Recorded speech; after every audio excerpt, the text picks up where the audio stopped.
आपका सीजी शिक्षा में स्वागत है। आज हम पढ़ेंगे विज्ञान एवं प्रौद्योगिकी कक्षा 6वीं का अध्याय 4 पदार्थों का पृथक्करण। ठीक है, तो इसमें हम देखेंगे कि हम पदार्थों को कैसे अलग अलग विधियों से क्या कर सकते हैं, पृथक कर सकते हैं। पृथक मीन्स क्या होता है, अलग करना। ठीक है, पृथक मीन्स क्या होता है, अलग करना। और पदार्थ मतलब क्या होता है, जिसका कोई भी मान हो और वो जगह घेरती है, उसको हम लोग क्या बोलते हैं, पदार्थ बोलते हैं। तो वही पदार्थ का हम क्या करेंगे, पृथक्करण करेंगे। ठीक है, तो देख चलते हैं आगे। ठीक, तो सबसे पहले हमको पदार्थ का कैसे करते हैं पृथक्करण, उसके लिए हमको दो चीज़ें जाननी ज़रूरी है। ठीक, हम क्या करेंगे, मिश्रण के बारे में जानेंगे। तो आखिर में मिश्रण होता क्या है, जैसे कि अभी गर्मी का सीज़न चल रहा है तो उसमें क्या होता है, हम लोग नींबू पानी पीते हैं। ठीक है, तो नींबू पानी पीने के लिए हम क्या क्या इस्तेमाल करते हैं, नींबू का रस, पानी, शक्कर, ठीक है, या फिर नमक। आप ये क्या करते हो, तीनों का घोल बनाते हो और फिर वो क्या बन जाता है, आपका जो घोल बनता है वो हम क्या कहलाता है, ये मिश्रण कहलाता है। ठीक है, हमने इसमें क्या यूज़ किया है, नींबू, शक्कर और पानी। ये क्या कहलाएगा, आपका मिश्रण कहलाएगा। ठीक है, और हम लोग क्या कर सकते हैं, कभी कभी क्या होता है, बच्चों को दस्त लग जाती है, तो दस्त लगने में हम लोग क्या करते हैं, हम पानी लेते हैं। ठीक है, क्या लेते हैं, शक्कर लेते हैं, कुछ नमक लेते हैं और उसका घोल बना के बच्चों को क्या करते हैं, पिला देते हैं। और ये जो घोल है उसको हम क्या बोलते हैं, जीवन रक्षक घोल बोलते हैं। ठीक, तो हम ये देखते हैं कि जब हम मिश्रण बना रहे हैं तो उसमें क्या बना है, नींबू, शक्कर, पानी, ये क्या कहलाते हैं, उसके अव्यय कहलाते हैं। क्या कहलाते हैं, अव्यय कहलाते हैं। ठीक है, और कोई भी जो मिश्रण है वो किस पे डिपेंड करता है, आपका अव्यय पे डिपेंड करता है कि वो मिश्रण कैसे बनेगा। जैसे कि उदाहरण से देखते हैं कि अगर हम इसमें क्या कर रहे हैं, नींबू पानी में शक्कर मिला रहे हैं तो वो कैसा रहेगा, मीठा बनेगा। अगर इसके जगह हम क्या कर रहे हैं, नमक मिला रहे हैं तो वो कैसा बनेगा, नमकीन बनेगा। तो इसका मतलब ये है कि वो अव्यय पे डिपेंड करेगा कि आपका मिश्रण कैसे रहेगा। ठीक, फिर हम इसका देखते हैं कि आखिर में मिश्रण होता क्या है, इसका परिभाषा देख लेते हैं। तो परिभाषा में हम देखेंगे कि जब दो या दो से अधिक पदार्थ किसी भी अनुपात में मिलाए जाते हैं तो उसे मिश्रण बनता है। ठीक है, दो, जैसे कि यहाँ पर हमने क्या मिलाया है, नींबू, शक्कर, पानी, किसी भी अनुपात में हमने मिलाया है। ठीक है, हम लोग क्या कर सकते हैं, 2 गिलास पानी मिला सकते हैं, 1 पूरा नींबू मिला सकते हैं, 2 चम्मच क्या कर सकते हैं, शक्कर। तो किसी भी अनुपात में जब हम क्या करते हैं, अवयव को मिलाते हैं तो क्या बनता है, मिश्रण बनता है। दूसरा चीज़ क्या है, जिन पदार्थों से मिलकर मिश्रण बनता है उन पदार्थों का मिश्रण को अव्यय कहते हैं। जो मैंने आपको ऑलरेडी बताया है कि जब हम ये बना रहे थे तो यहाँ पर जो नींबू है, ये आपका जो नमक है, शक्कर है, पानी है, ये क्या कहलाता है, आपका अव्यय कहलाता है। और तीसरा पॉइंट क्या है, मिश्रण के गुण उनके अव्ययी पदार्थों के गुणों पर निर्भर करते हैं। जैसे कि अगर हम शक्कर मिला रहे हैं तो मीठा रहेगा, नमक मिला रहे हैं तो नमकीन रहेगा। ठीक है, तो ये जो मिश्रण है सिर्फ ये क्या रहेगा, आपका ठोस, मतलब कि आप आइस डाल रहे हो तो भी वो क्या रहेगा, मिश्रण ही कहलाएगा। ठीक है, जैसे कि हमारे इर्द गिर्द क्या है, हवा है, तो हवा में भी बहुत सारे गैस रहते हैं, तो गैसेस का भी क्या रहता है, मिश्रण रहता है। तो मिश्रण आपका सॉलिड भी हो सकता है, जैसे नमक और शक्कर आपका क्या रहता है, लिक्विड, द्रव भी रह सकता है। ठीक है, जैसे कि आपका पानी और तेल, और आपका क्या रहता है, गैस भी रह सकता है। ठीक है, गैसीय भी रह सकता है, जैसे कि नाइट्रोजन, ऑक्सीजन, ये सारे क्या हैं, आपके मिश्रण हो सकते हैं। तो वो सिर्फ ऐसा नहीं कि वो सिर्फ क्या रहेगा, द्रव ही रहेगा या फिर ठोस ही रहेगा, वो तीनों से क्या कर सकता है, मिश्रण बन सकता है। आई होप कि आपको ये सब क्लियर हो। तो अब हम क्या करेंगे, नेक्स्ट देखेंगे। ठीक है, कि हमको देखना है कि मिश्रण क्या होता है, अव्यय क्या होता है। एक टेबल के माध्यम से हम इसको और अच्छे से समझ सकते हैं। तो सबसे पहले हम देखते हैं क्या, वायु है ना, हमारे वायु में क्या है, क्या क्या चीज़ें से मिलके वो क्या है, किसका मिश्रण है, ऑक्सीजन का, नाइट्रोजन का, धूल के कण का, ये सारी चीज़ें मिलके, है ना, जो अव्यय है ये सब मिलके क्या बनाते हैं, आपका वायु बनाते हैं। और वायु क्या है, आपका मिश्रण है। ठीक है, इधर देखते हैं, गेहूँ, मिट्टी, उसका छिलका। ठीक है, तो ये सारी चीज़ें क्या है, आपका अव्यय है, जो क्या रहेगा, आपका मिश्रण बनाते हैं, किससे, खेत से लिया गया गेहूँ का। ठीक है। तो यहाँ पर हम देखेंगे तालाब का पानी, तो तालाब का पानी क्या है आपका मिश्रण है, उसमें क्या क्या अवयव मिला हुआ है आपका, पानी, छोटा मछली रहते हैं, जलीय पौधे रहते हैं, सूक्ष्म जीव रहते हैं, ये सारे क्या हैं आपके तालाब के पानी के अवयव हैं। ठीक, फिर हम आगे पढ़ते हैं। तो सबसे ज़रूरी ये है कि हमको क्या आवश्यकता है कि हम पदार्थों को अलग करें। तो बहुत सारे ऐसे पदार्थ होते हैं जिसको जीवन में, ठीक है, दैनिक जीवन में उपयोग करने के लिए जो अनुपयोगी या जो कम उपयोगी रहता है उसको पृथक करना रहता है। ठीक, तो हाँ, यह इसके 3 पॉइंट है जो कि क्या रहते हैं, आवश्यक रहते हैं ताकि हम पदार्थ को पृथक करें। तो पहला क्या है वो देखते हैं। ठीक है, पहला तो ये जो अनवांछनीय, अनुपयोगी या फिर कम उपयोगी भाग होते हैं उसको हटाने के लिए करते हैं। जैसे कि आप देखते होंगे कि चिमनी से बहुत सारे क्या निकलते हैं, धुएं निकलते हैं। तो धुओं में क्या रहता है, बहुत सारे क्या होते हैं, ऐसे कार्बन रहते हैं जो जले नहीं होते हैं, बहुत सारे राख के कण होते हैं। तो उसको क्या किया जाता है, उसको शुद्ध किया जाता है ताकि वायु प्रदूषण कम हो। या तो फिर जल संयंत्रों में देखोगे कि जो बहुत सारे क्या होते हैं पदार्थ घुलते नहीं हैं, बहुत सारे उसमें क्या रहते हैं, सूक्ष्म जीव रहते हैं जो कि क्या करते हैं, उसको हटाया जाता है ताकि वो क्या हो सके, पानी को पीने लायक बना सके। तो यहाँ पर हम लोग क्या देख रहे हैं कि जो क्या कम उपयोगी है उसको हम लोग क्या कर रहे हैं, अलग कर रहे हैं। ठीक, दूसरा पॉइंट क्या है, उपयोगी पदार्थ प्राप्त करने के लिए। ठीक, इसमें हम क्या कर सकते हैं, जैसे कि हम लोग क्या करते हैं, नमक यूज़ करते हैं। तो नमक हमको किससे मिलता है, वाष्पीकरण से मिलता है। अब वाष्पीकरण क्या होता है आपका, ठीक है, वाष्पीकरण मतलब होता है जब हम क्या करते हैं, पानी को क्या करते हैं, गर्म करते हैं तो वो क्या बनता है, वाष्प बनता है, भाप बनता है। ठीक है, तो यही क्रिया को क्या बोलते हैं, हम वाष्पीकरण करते हैं। तो जैसे कि हम समुद्र के जल से क्या निकालते हैं, नमक निकालते हैं, तो उसमें हम लोग को क्या विधि करना पड़ता है, वाष्पीकरण करना पड़ता है। इससे क्या होता है, जो जल है वो क्या होता है, वाष्प के रूप में ऊपर चले जाता है और जो नमक है हमको उसमें प्राप्त हो जाता है। तो हम लोग क्या कर रहे हैं, जो हमारा उपयोगी पदार्थ है उसको हम लोग क्या कर रहे हैं, अलग कर रहे हैं।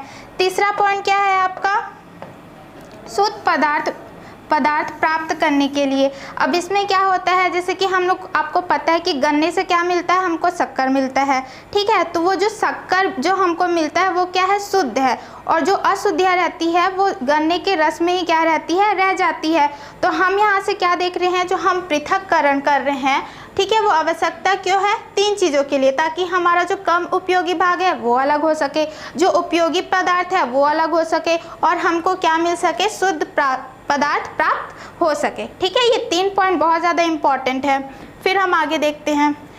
ठीक है, तो हम क्या देखेंगे इसमें, पृथक्करण की विधियाँ। तो एक क्या होता है, जब भी हम पृथक्करण करते हैं तो सबसे इम्पॉर्टेंट हमारे लिए ये होता है कि जो पदार्थों में अवयव मिला हुआ है उसके गुण को जानें।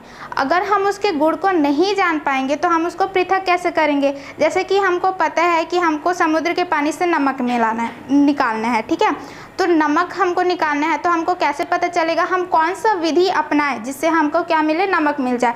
अगर मैं बोलूँगी कि हम क्या करें, नमक समुद्र के पानी को क्या करें, छान लें, तो छानने से क्या हमको नमक मिल पाएगा, नहीं मिल पाएगा। उसके लिए हमको क्या करना पड़ेगा, वाष्पीकरण करना पड़ेगा। तो यहाँ पर हमारे लिए ये बहुत ज़्यादा ज़रूरी हो जाता है कि किसी भी पदार्थ के अवयव के गुण को हम जानें। ठीक है, तो यहाँ पर हम देखेंगे कि सिर्फ एक विधि नहीं होती पृथक्करण की, बहुत सारी विधियाँ होती है जिसको हम एक करके क्या करेंगे, पढ़ेंगे। ठीक है, तो सबसे पहले हम क्या पढ़ेंगे, हाथ से बिनना। ठीक है, सबसे पहले हम क्या देखेंगे, हाथ से बिनना। ठीक है, जिसको इंग्लिश में क्या बोलते हैं, हैंड पिकिंग बोलते हैं। अब यहाँ पर क्या होता है आपका, आप दाल चावल में पाए जाने वाले कंकड़ों को कैसे अलग करते हैं। आपने देखा होगा आपकी मम्मी क्या करती है, किचन में क्या करती है, कभी भी चावल बनाती है या फिर दाल बनाती है तो उसको बनाने से पहले क्या करती है, जो भी अगर उसमें कंकड़ है, पत्थर है, उसको क्या करती है, हाथ से क्या करती है, अलग करती है। ठीक है, तो उसमें क्या कर रही है मम्मी, आपके हाथ का सहारा ले रही है, हाथ से ही वो क्या कर रही है, बिन रही है। जैसे कि मैं आपको क्या दूँ, आपको आम दे दूँ, आपको आंवला दे दूँ, अगर मैं बोलूँ कि आपको क्या करना है, इसको अलग करना है, आप क्या करोगे, आप हाथ के सहारे से उसको अलग कर दोगे। क्यों? क्योंकि आपको पता है कि आम क्या है, बड़ा है, आंवला क्या है, छोटा है। आराम से आप उसको क्या कर सकते हो, हाथ की मदद से अलग कर सकते हो। ठीक, तो यहाँ पर क्या होता है, जो हैंड पिकिंग है या फिर हाथ से बिनना है, वो किस पे डिपेंड करता है, उसके आकार पे। किस पे डिपेंड करता है, आकार पे, अवयव के आकार पे। अगर यही चीज़ मैं बोलूँ कि मैं आपको नमक दे दूँ, शक्कर दे दूँ, दोनों का क्या कर दूँ, मिश्रण बना दूँ, और अगर बोलूँ कि अब चलिए हाथ से बीन कर आप क्या करो, शक्कर के को अलग करो, तो आप क्या कर पाओगे, नहीं कर पाओगे। तो यहाँ पर डिपेंड होता है कि अवयव के आकार में अंतर होगा, तब आप क्या कर सकते हो, हाथ से क्या कर सकते हो, उसको अलग कर सकते हो। ठीक है, आई होप ये आपको क्लियर हो गया हो कि हाथ से बिनना क्या होता है।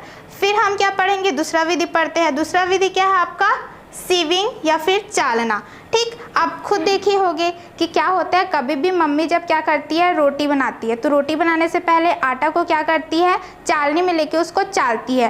तो चालने से क्या होता है, जो चालनी में बहुत छोटे छोटे छिद्र होते हैं, तो छोटे छोटे छिद्र में क्या होते हैं, जो आटा बहुत बारीक होने की वजह से वो नीचे ही रह जाता है, और जो चोकर है ना, जो चोकर थोड़े आकार में बड़ा होता है, वो क्या हो जाता है, चालनी में ही रह जाता है। तो इससे हम लोग क्या देख रहे हैं, जो बारीक आटा है वो नीचे हो जा रहा है, और जो चोकर है वो क्या है, ऊपर हो जा रहा है। तो हम क्या देख रहे हैं, चालनी के हेल्प से क्या कर रहे हैं, चाल के क्या कर रहे हैं, बारीक, और उससे क्या है, थोड़ा सा अशुद्ध को क्या कर रहे हैं, निकाल रहे हैं। इसलिए हम इसको क्या बोलते हैं, चालना।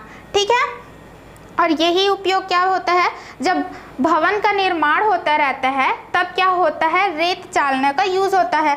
अब इसमें क्या होता है, आप यहाँ पास देख सकते हो कि ये रेत चालना है, इसमें क्या हो रहा है, छोटे छोटे क्या हैं, छिद्र बने हुए हैं। रेत में बहुत सारे कंकड़ और पत्थर पाए जाते हैं, तो उसको अलग करने के लिए क्या करते हैं, रेत को इसमें गिराया जाता है। जो रेत क्या है, बहुत बारीक रहता है, वो छिद्र से नीचे हो जाता है, और जो कंकड़ है, पत्थर है, वो क्या रहते हैं, अलग हो जाते हैं। ठीक है, तो ये आपका क्या है, चालना के हेल्प से हम क्या कर सकते हैं, पदार्थों को अलग अलग कर सकते हैं। ठीक है, तो यहाँ पर हमने क्या पढ़ा है, हाथ से बिनना और चालना। अब आगे की विधि देखते हैं। ठीक, तो अब हम क्या पढ़ेंगे, फटकना, है ना। तो फटकना क्या होता है, आपने देखा होगा कि मम्मियाँ क्या करती है, सूपा में क्या लेती हैं, ले लेती हैं चावल, और फिर उसको ज़ोर ज़ोर से फटकने लगती हैं। अब फटकने से क्या होता है, जो हल्के कण हैं वो क्या होते हैं, आगे आ जाते हैं, और जो भारी कण हैं वो क्या हो जाते हैं, पीछे रह जाते हैं। ठीक है, तो हम लोग इससे क्या करते हैं, फटकने से हो क्या रहा है, जो भारी कण है वो आगे में है, जो हल्के कण है वो आगे में आ जाते हैं, जिससे क्या हो रहा है, हमारा दो पदार्थ क्या हो जा रहा है, अलग अलग हो जा रहा है। तो हम लोग बेसिकली फटकना कब यूज़ करते हैं, जब हमको दो हल्के और भारी वजन वाले कणों को क्या करना रहता है, पृथक करना रहता है, तब हम क्या करते हैं, उसका यूज़ करते हैं। ठीक है, नेक्स्ट में हम क्या देखेंगे, चुंबकीय पृथक्करण। ठीक है, नाम से ही पता चल रहा है कि हम किसके सहायता से इसको अलग करेंगे, चुंबक के सहायता से हम क्या करेंगे, इसको अलग करेंगे। ठीक है, जिसको हम लोग इंग्लिश में बोलते हैं मैग्नेटिक सेपरेशन। तो ये भी क्या करेंगे, हम एक एक्सपेरिमेंट के थ्रू समझेंगे। तो इसके लिए हम लोग को क्या चाहिए, आप क्या ले सकते हो, कागज़ ले सकते हो, कटोरी ले सकते हो, आपको जो लेना है आप लीजिए। ठीक है, उसमें हम क्या करेंगे, रेत लेंगे, रेत में क्या करेंगे, लोहा का चूड़ को क्या करेंगे, मिक्स कर देंगे। तो उसको मिक्स करने से हम देखेंगे, ठीक है, ये हो गया मिक्स। अब इसको हम कागज़ में ऐसे फैला सकते हैं, या फिर आप कटोरी में रखना चाहे कटोरी में रख सकते हैं। फिर हम क्या करेंगे, चुंबक को लाएंगे, चुंबक को लाने से क्या करेंगे, ऊपर में उससे घुमाएंगे।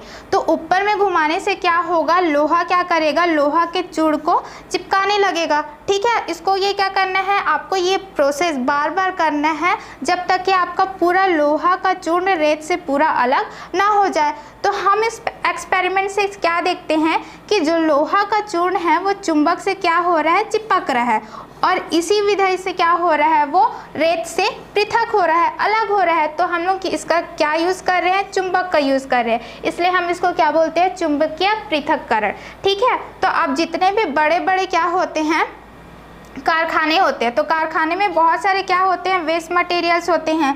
ठीक है, जिसमें लोहा होता है और क्या होते हैं, बहुत सारे पदार्थ मिक्स रहते हैं। तो लोहा को अलग करने के लिए विद्युत चुंबकीय का क्या होता है, इस्तेमाल होता है, जिससे क्या होता है, लोहा चुंबक में चिपक जाता है और वो क्या हो जाता है, उससे अलग हो जाता है। ठीक है, फिर अब हम क्या देखेंगे, नेक्स्ट देखेंगे, अब हम क्या देखेंगे, निथारना।